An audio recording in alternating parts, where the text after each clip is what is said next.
welcome to Quoting for Truth for Friday, August the 10th, 2012. With me is Brendan Sinclair, news editor, and Tom McShay, gaming news pundit and reviewer. You're a pundit now. I'm a pundit. This show makes you a pundit. So this week we are going to talk about EA and Zynga not playing nice together. We're going to talk about people thinking that there's a one console future or even a no console future. But we're going to start with EA and Zynga suing the bejesus out of each other. The headline is EA playing with fire in Zynga suit, says legal expert. EA announced that it's suing Zynga because that the Vil is apparently a clone of The Sims Social. So, Brendan, you talked to a law professor about this.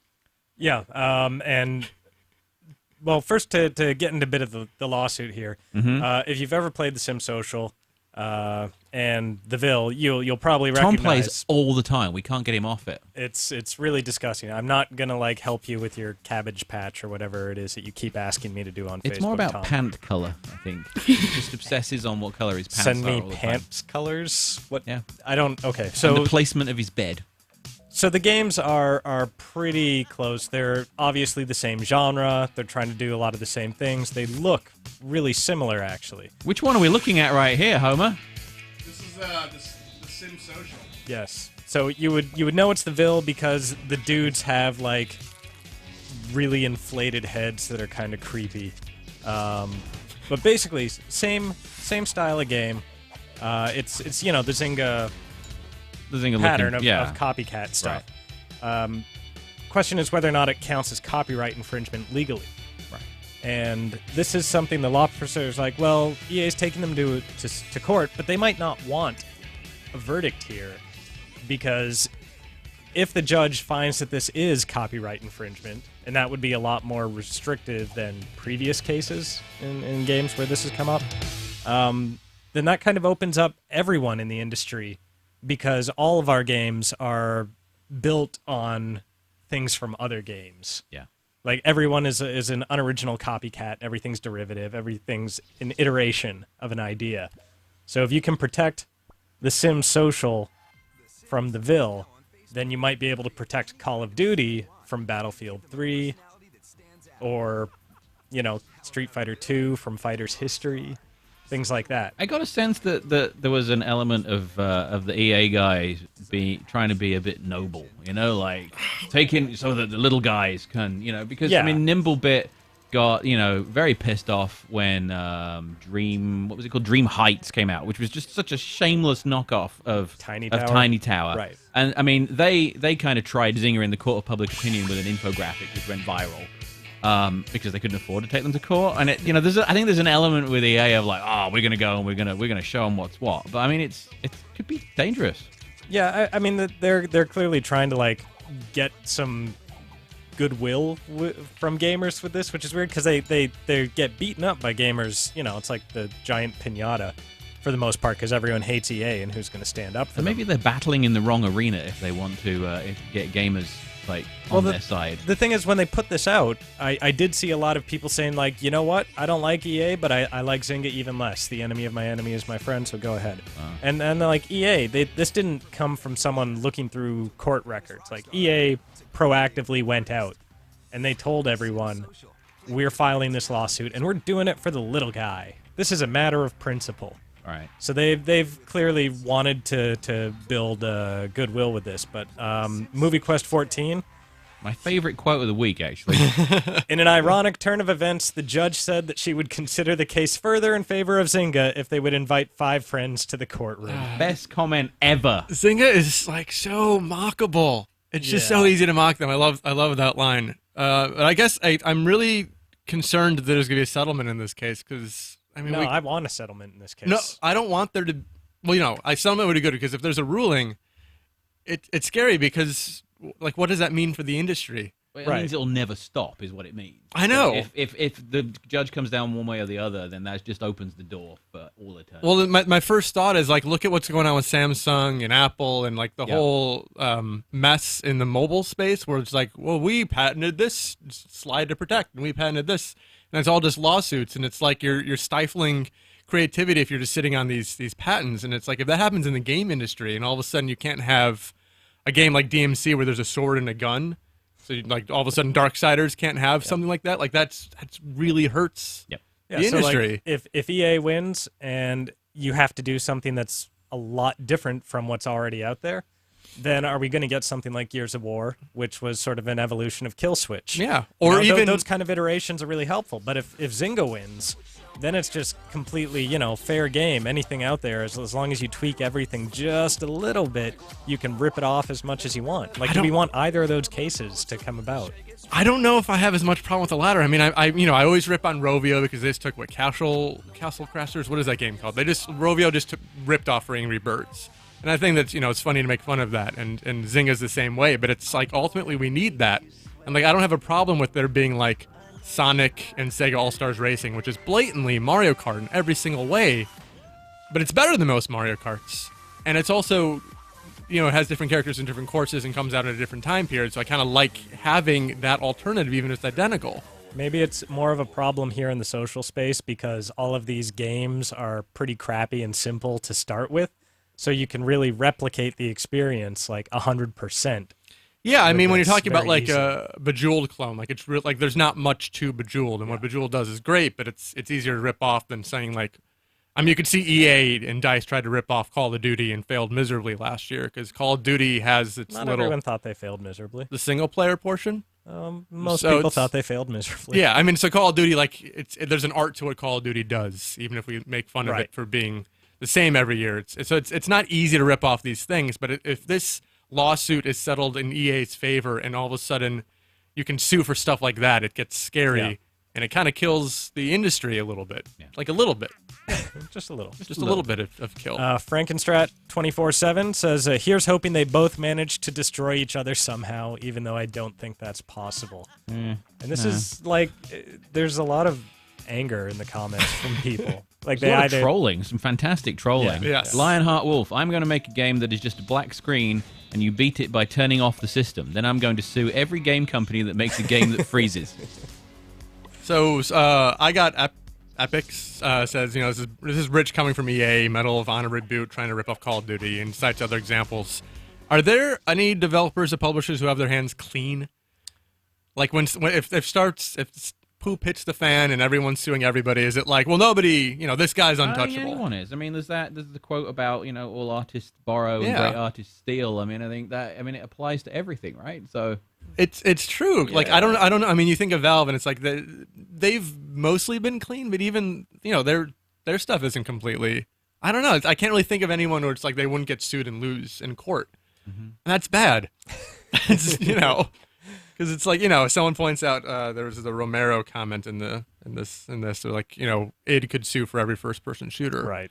It's like Call of Duty is very different from Doom, but if you're just talking about the core basic part Yeah. of it, it's like if this was already in place and then Doom came out or Wolfenstein 3D came out and it was really proactive about Oh my suing God. other people, like what would the industry look like now? But it gets really complicated because, I mean, like right now we're in the realms of like IP protection and copyright Yeah. law, but there's also we're going to start seeing the studios defending their patents more aggressively. So like, someone somewhere owns the clicking on coins thing as a patented thing. And I think that's the natural escalation of this is once we've got through this, okay, well, that idea is basically a rip-off of our idea. Then you're into this mechanic is a rip-off of this thing that we own. And that's when it starts getting kind of ugly. And, the only way out there is if it is upheld, and this is why there's so much pushback on the Apple and Samsung thing, is if the court upholds it, then you're into the price of everything goes up because the people making the games have to pay the person that had the idea originally.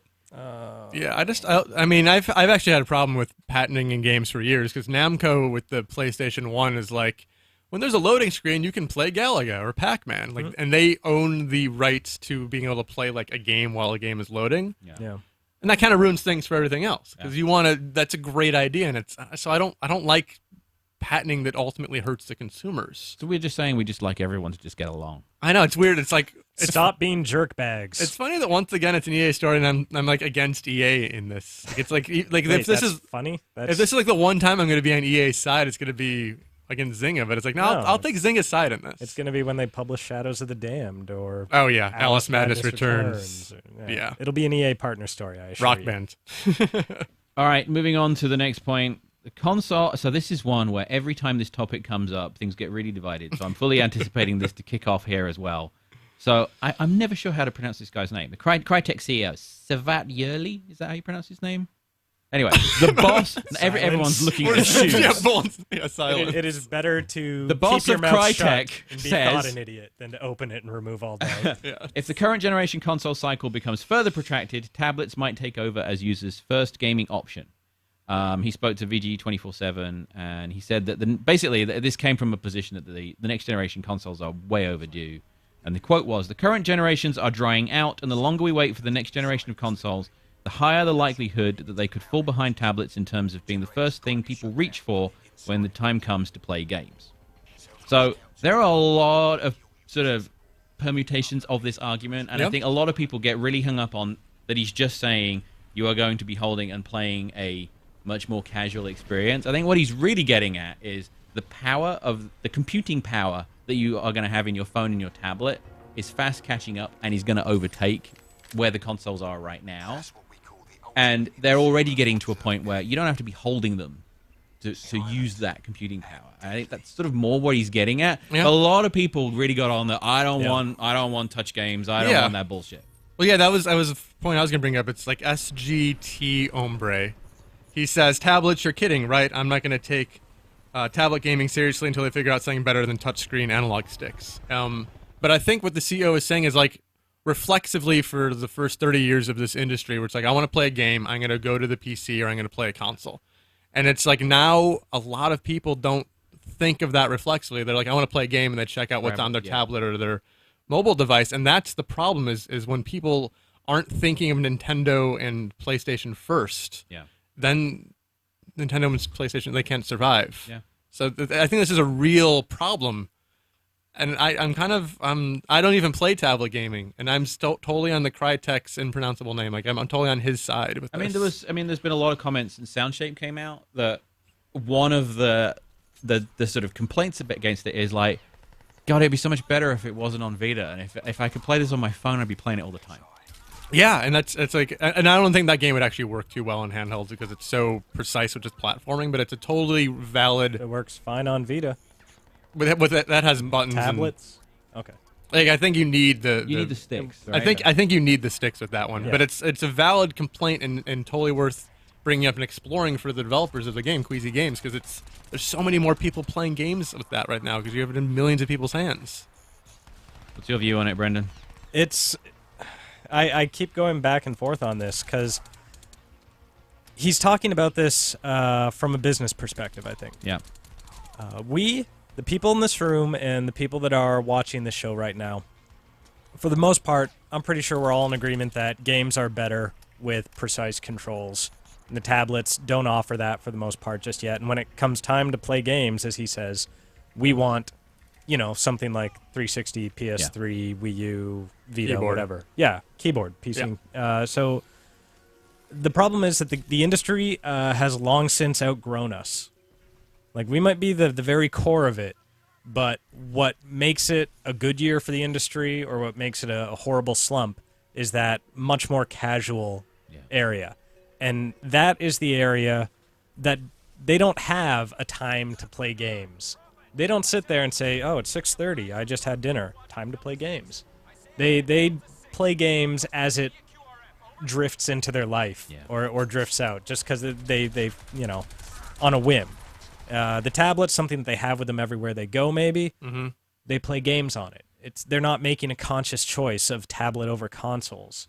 So it's just sort of a much larger battle that they're trying to face to be ever present in people's lives. Mm-hmm. And I think with tablets out there, consoles just don't have a shot at that.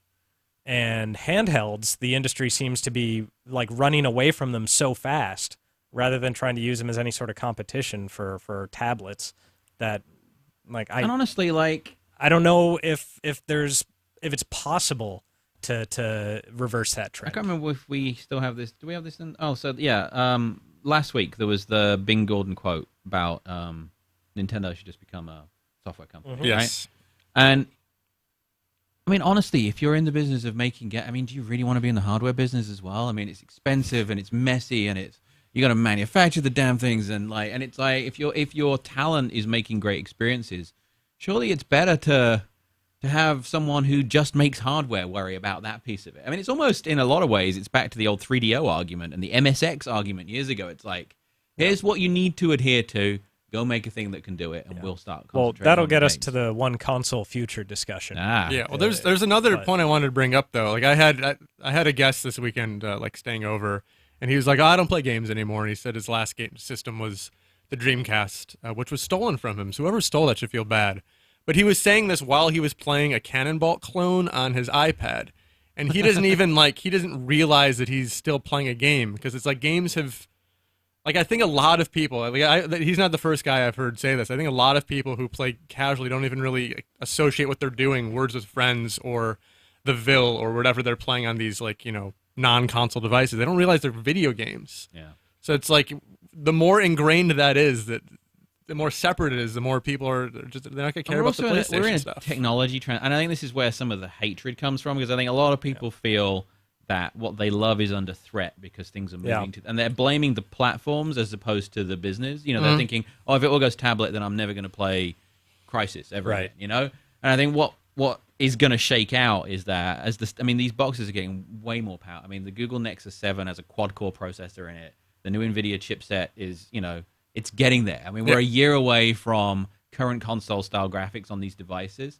That's and crazy. I think it'll properly transition when it shakes out and there is a clear need to be able to connect your iPad or your tablet or whatever to the TV and to a real controller. So then it becomes the console. I think when there's a demand for that and there's a demand for picking it up and playing a card game, like playing Uno like we have on screen right now or whatever, this thing can do all of it. And I think because we're in this transition phase right now, it's just they're great casual systems. And I think people are like, well, if it goes casual, then what I love is over. I think, the comments were polarized, but, MKB 11109 said, I agree that new consoles are overdue, but tablets are crap for gaming. I, for one, will never buy a tablet intended for gaming. And then Chavo666, clearly this shows that you can be CEO of a company understanding nothing of your customers. That's the stupidest thing I've ever read, and I'm sure it was just published for the lulz. And that's kind of set up to my favorite comment on the story. Felakudi for life. 1. Developer says something thoughtful about the future of interactive entertainment. 2. A story is posted on GameSpot about it. 3. People get unnecessarily angry. Yeah, and I think it's because there's so much uncertainty. I guess what they love is threat. I don't think there's any chance, to be honest. Like they're not. That fear is not. It is shared. I would imagine if you're the studio making Crysis and Battlefield, not Battlefield, but you're making Crysis, you're part of the organization that makes Battlefield. But if you're going to spend 20, 40, 60 million dollars on a game and spend 2 years doing it, you better be damn sure there's a lot of people that are going to buy it and play it. Yeah, I don't think there's any, because people fear when they hear like this tablet it's going to kill every other type of game that they like. Mm-hmm. That's not going to happen. No. I mean, there's always going to be games on the PC. There's always going to be like real hardcore controller necessary games. It's always going to exist. But you might want a healthier market for that. You might want more of them. There were many years where it's like, oh, one-on-one 2D fighting games. I wish there were more of those. Yeah, there were always some, but I think that the AAA, the really expensive $60 million budget games, I mean, that's going to continue to go down because there's just not a market to support that kind of investment. Even movies are rarely that expensive. Mm-hmm. But I think you're still going to get tons of great, awesome, traditional games. But the shakeout even if it's just like Spelunky. I mean, it could be Spelunky, it could be Sound Shapes. It doesn't have to be Uncharted 3. But the shakeout is going to come with, fewer platforms. It's the move away from physical media. It's the move to you do grab the device that's nearest to you, which moves us nicely into the third story of the week, which is that digital game revenues are now 47% more than physical, according to MPD. They released their U.S. games industry sales report for the April to June quarter this week, and they showed that digital revenues for the industry are not only topping the physical sales, but they're growing despite everything else looking pretty grim. New packaged games and hardware brought in $1 billion for the quarter, while digital games, DLC, subscriptions, and mobile and social revenues topped $1.47 billion. So, I mean, the shift on the business side is happening already, which is a reflection of demand, but it's also a reflection of the convenience of it. Okay, before we get too far into this, I'm going to say, here's my tangent. This is why we need more transparency in this industry. For the last 3 years, whatever, the packaged goods business has been down. Yeah. Basically, at its best, it's been flat. I think in 2008. Year over year, it's just been sinking. This year, we haven't had a month yet that was better than a 20% year over year shrinkage in the packaged goods. That leads to the perception among investors, among everyone basically, that the industry is just doing pitifully, that everything is crap. And things are down, but they're not down that much because all the digital revenues are growing huge. But we don't report those. Companies take that information and they hold it tight to the vest. And because there's no transparency on that, the world at large has no idea how well the industry is actually doing. And so the companies are hurting themselves because no one wants to invest, no one wants to get into the field. There's no excitement surrounding the field because we can't show that it's doing well or that it's growing.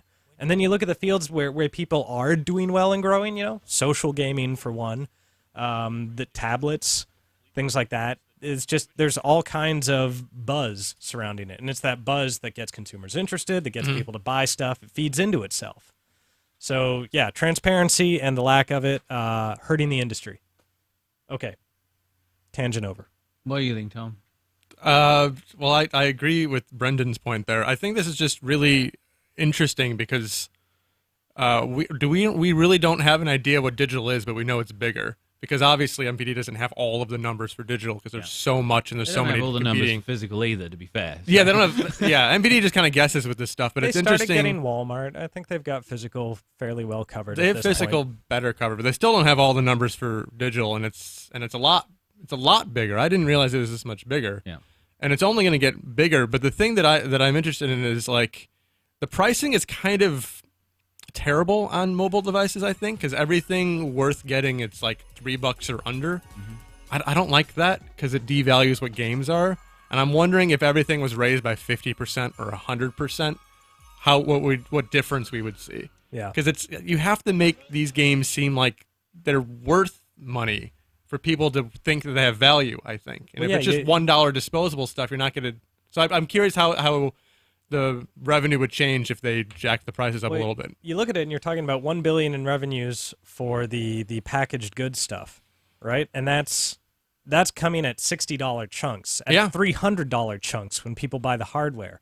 Then you look at all the digital stuff, and you can get a $60 downloadable game, but for the most part, all that stuff is coming between $1 and $15 at a time. So when you just think about how many people must be involved in making that $1.47 billion, that's a huge number of people compared to the ones that account for that $1 billion. I also wish they would have separated this because, I mean, you have subscriptions in here and you have DLC, and it's like I just kind of want to know what do they make with games versus what do they make with games. But it's a difficult distinction to make because you've also got within that games that you get for free and then you top up with payments that can be anywhere between free-to-play model. I mean, I was playing Bejeweled Blitz the other day, and I think there's a pack in there for there's like $100 worth of gems you can buy in there. You know, I mean, like they all have, and then each one of these games has, you know, a casual following. There was some stat that was like 75% of games tried are played once and then ditched forever. See, and then on the top, so that's on the bottom end. And then on the top end, you've got these whales. 1% of the audience that are generating the bulk of the revenue, and they're dropping. You can call them addicts. You know, you don't need to be dehumanizing and call them whales. You can just say that they're very sick people. Oh no! And that people are exploiting their sickness. Right. And I think that's fine.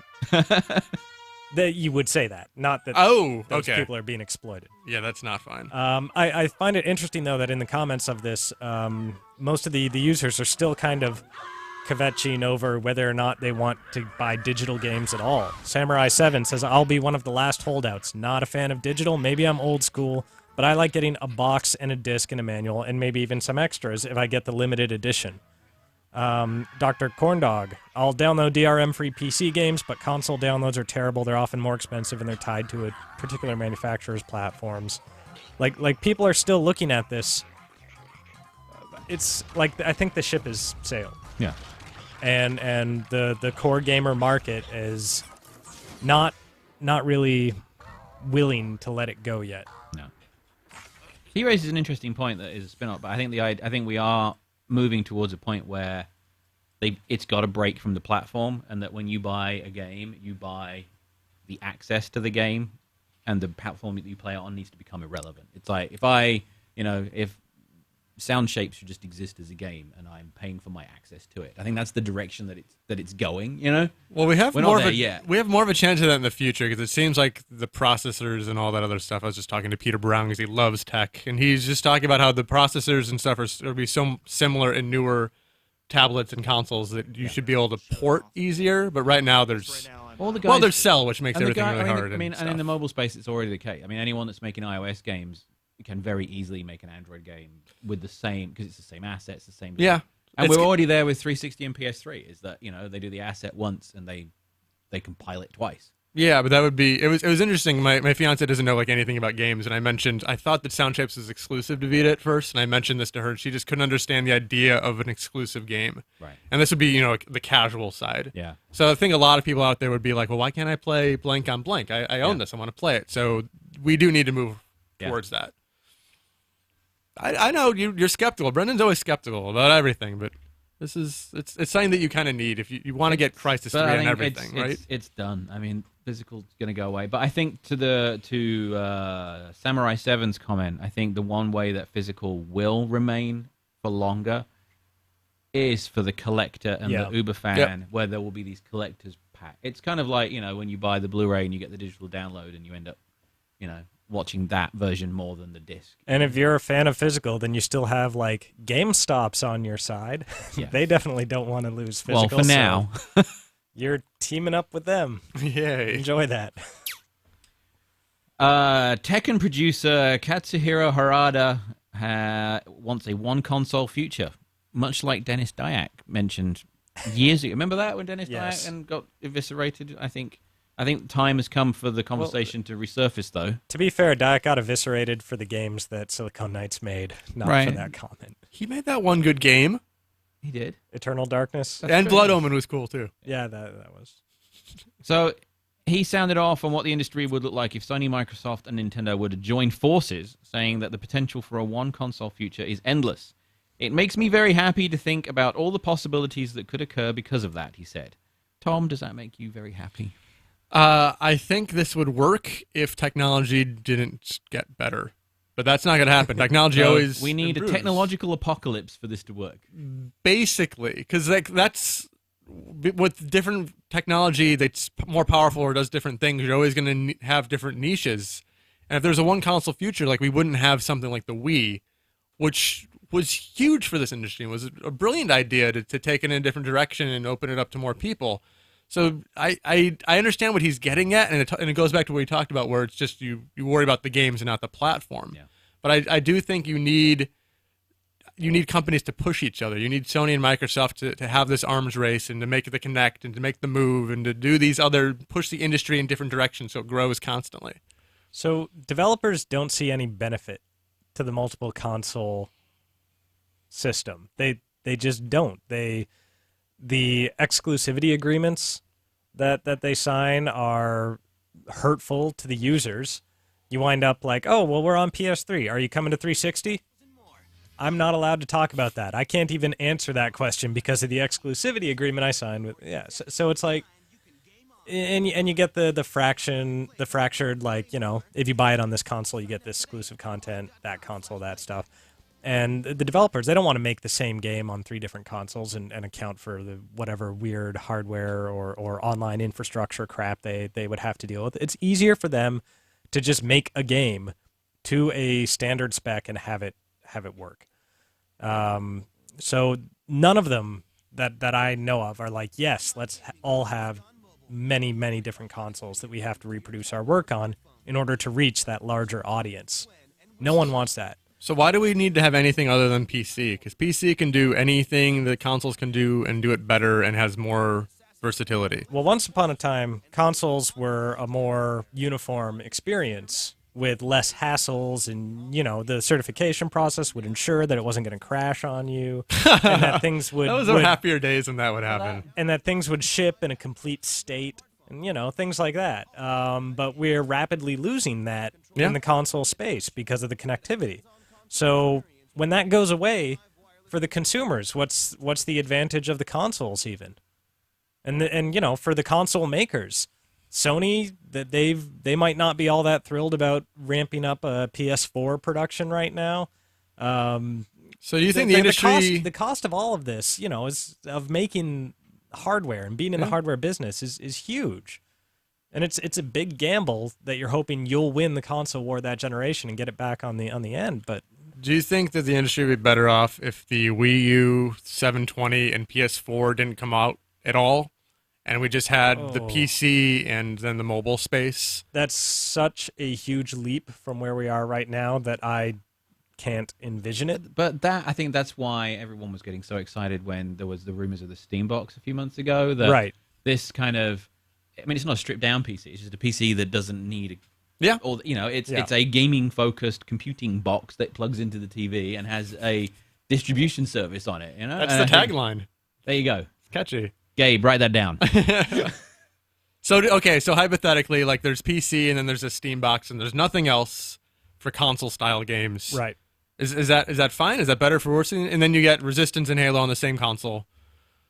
I think that could be where we're headed. But then you also don't have a tablet, and you don't have the Wii U tablet. You also don't have the Kinect. Well, you do. Is this okay? You do. And it'll plug into the Steam box? Sure. Yeah, or it connects with Bluetooth. It connects with your Android tablet or your iPad or your. I think there's ways that when you have a more open environment, there's ways that you can co-opt other technologies. The Wii U tablet isn't it isn't truly innovative. It's just taking an idea that's working somewhere else and putting a Nintendo wrapper on it. So you can take hardware and add to it whatever you want. You can have, a Wii-like controller or the Kinect for the PC. If companies still want to do that because the hardware that's there isn't quite to their needs, they can still do that. So, the reason why Nintendo releases a system is because then they make $15 licensing royalties or something for every game sold. Why would Steam release a console? Why would Valve even want a console? Like, they wouldn't get as much, and they already get that it's from... potentially broader distribution, though, right? Right now it's, you need a PC that'll run the service or whatever. Yeah. But if they can do a cheap box, or they could get the, It has to be... They have to be, like, losing money on the box, though, to be powerful enough, right? I don't know. But also what's interesting, how much are they going to sell this thing for? Your TV is fast becoming a PC. Yes. They have HD video, chips in them for decoding the HD video signal. They already have, computing power enough to run a Netflix app and a Hulu app and various other things. It's not a stretch to think that TVs are going to keep moving down a path.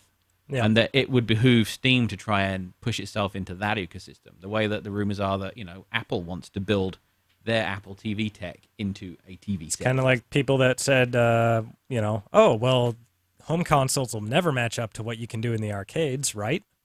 And it's like, well, they'll get close enough that it won't matter the difference between a $300 box for the living room and a $5,000 box for the arcade. You look sad, Tom. I don't really like this for some reason. Also, it's like I'm also thinking I really love what Sony has done in the last decade with games, and that's partly because they release games they know are going to fail. They do, like these games. But the whole thing is designed to support a business where manufacturing and making money from manufacturing hardware is a big incentive for why they make the games. Yeah, you take that need out of it, then you just focus on the experiences. If Sony just focuses on games and they don't have any other revenue coming in, just ignore that they are a bigger company than just their games division, would they be taking risks with games like they do now? I think so. Because right now it's like, well, we're going to release this game and it's only going to sell 100,000, but we get revenue for every Call of Duty. They would take more risks because the potential audience is larger. But it's also they're only getting revenue for every sold game, so they're going to keep pumping out Killzone because that sells, and they're not going to do as many Heavy Rain because because they don't make any money from that. They lose money from Last Guardian. Like they lose money from these games that I love. But they understand that the market still wants something different, and you don't always know what it is that's going to hit it big. I mean, and it's be the next franchise. They might do that, but I think they'd be less willing to sink. How much money they sunk in The Last Guardian? Like I think they'd be less willing to take those huge risks, and maybe the risk would be like sound shapes, which are those smaller. risks might be easier for them to take when they are in support of a bigger gamble, like and the hardware. The old console first party model for something like Last Guardian was we make a kick-ass game that makes people want to buy the hardware, and I think we're already at a point where we're sort of past that. Yeah, I mean, what was the last first party game that you were like, I've got to buy the console so I can play that? Oh, geez. Well, it's always, for me, I mean, like Pikmin 3, like that kind of, it's always going to be the Nintendo stuff that taps into me. But you guys are making good points, but I guess I worry of stagnation when you don't have Microsoft trying to kill Nintendo. If you look at Sony, they still, look at their movie business. They still have Sony Pictures Classics. Some of those movies are expensive. None of them basically are going to be huge hits. Aren't they all still pretty cheap, though?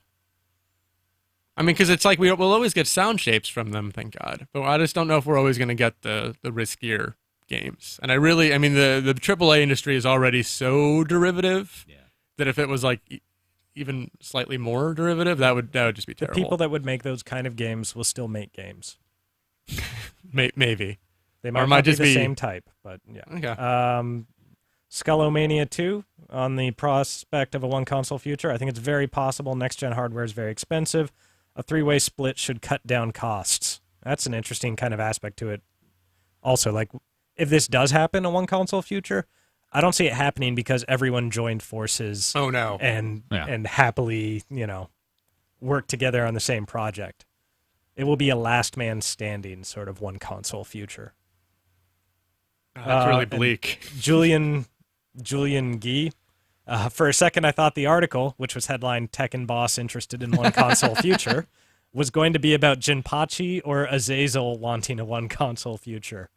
I think they probably do. Yeah, we need to write more articles about the opinions of video game characters. Sonic the Hedgehog believes in a one-console future. Mario comes out against same-sex marriage. So do you think mobile developers want like a one mobile device future? They don't need it because it's so close anyway. That, it seems like if you're making Android a mobile game and you want to use Unreal Engine 4, you can port it both ways. Like Android and Windows, especially Windows, but Android doesn't. They don't get games really. It's all on the iOS. No. There's millions of them. They're just not as visible, and people don't talk about them as much. But I mean, we can solve that. I'll talk about Pinball Arcade right now. Oh, here we go. Because it's awesome. And it's on Android. Also iOS. And Vita. Lots of other stuff. All right, we beat the crap out of that one. Let's move on to our last story of the week. Steam is adding non-gaming software. Okay, there you go. Office productivity stuff. Who's excited about this? Who wants to do spreadsheets on Steam? A little bit. Wait. Steam sale on Adobe Master Suite. Yeah, baby, says Master the Hero. So this Pez is 2K. Do I smell an app store in the making? Makes sense to set themselves up in advance to rival the Windows 8 store, which I guess is. I think he's probably onto something there. Well, that is why I think Gabe was getting so angry a couple of weeks ago about the walled garden that is Windows 8. Yeah, because they were planning on doing this. I think it's a great idea. Like a lot of people are down. down. This is Gabe's huge fuck you to Microsoft. Then. It is.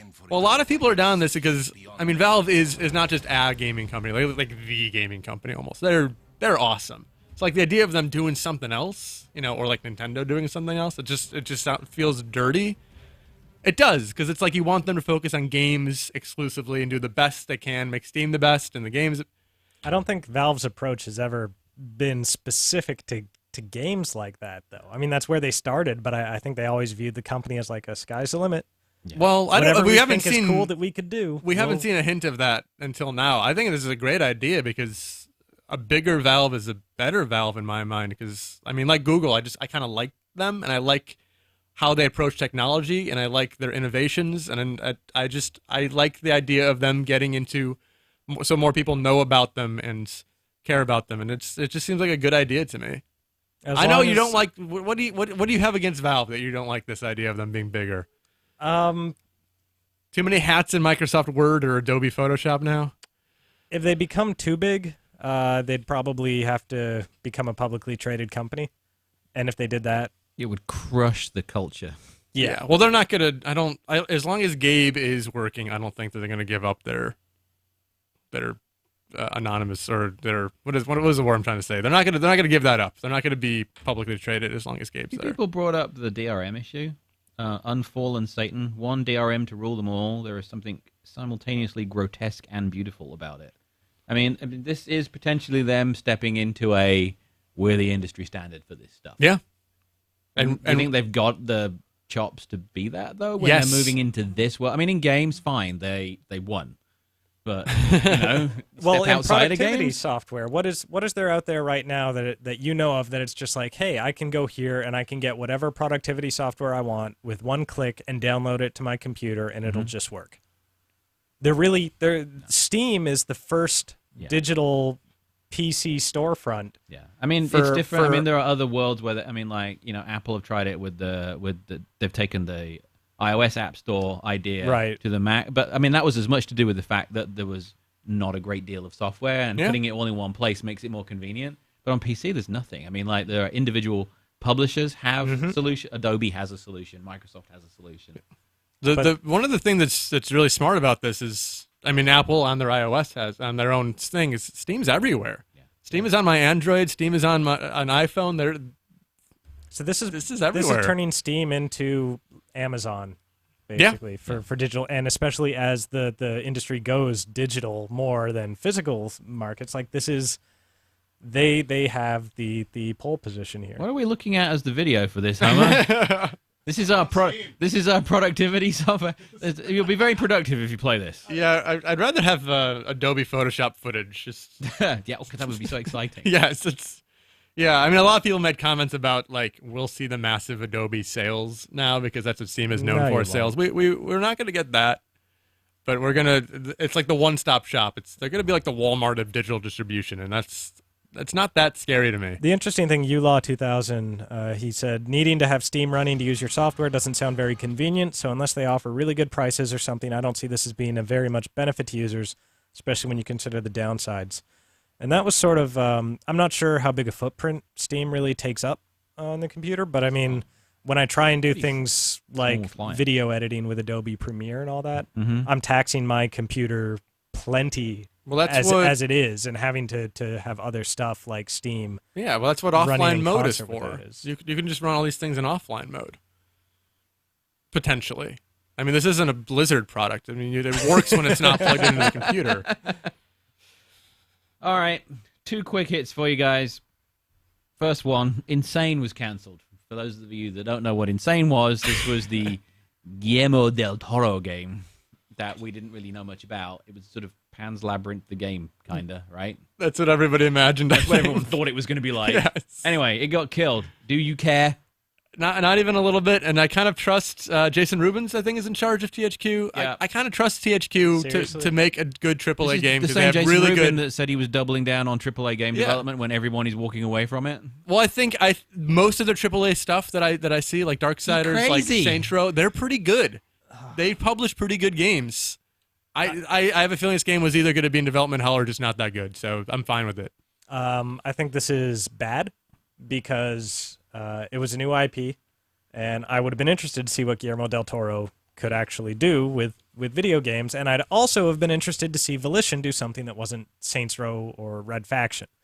I think now, because THQ's in the dire straits it's just going to be Saints Row for Volition for the next couple of years. Well, they're doing... And everyone that's talented will probably, jump ship anyways. Yeah, so they said they were going to keep 4 studios, right? So it's Vigil, Volition, Relic, and the internal one. Yeah. So you're going to get lots of Saints Row, some Company of Heroes, lots of Darksiders, and whatever the Homefront team are doing next. Oh, Crytek, Homefront 2? Because the Homefront Chaos Studios, they were shut down. Yeah. But yeah, you're going to get more of, that kind of worked, and we're THQ and we're kind of in bad shape, so we're just going to keep pumping whatever sort of worked out instead of doing something new. Devil's Third? No, we're not going to invest in that new IP. I have my fingers crossed that they're going to do more than Saints Row, but I mean, you might be right, but I don't know. For all of Danny Bilson, THQ former executive, for all his failings, He was supporting interesting projects and putting THQ's money where his mouth was. Right. All right, next one and last one of That the was week. not a quick hit, I'm sorry. Let's make this one a quick one then. Hybrid, which is the third-person cover shooter on XBLA, it came out this week, and then it was pulled because it didn't work. Is certification complete bullshit? Completely. It's getting worse. It's just a joke at this point. Why is Microsoft doing? What like seriously, what are they doing? Test your stuff before you release it. This is embarrassing for Microsoft. People have killed Christmas before. This killed Summer of Arcade. Yeah. It's done. That's it. We only have 2 quick hits this week. Yeah. But there was a lot to talk about this week. Yes. So that's it for this week's Quoting for Truth. I am your host, John Davison. With me was Brendan Sinclair and Tom McShay. We will be back next Friday.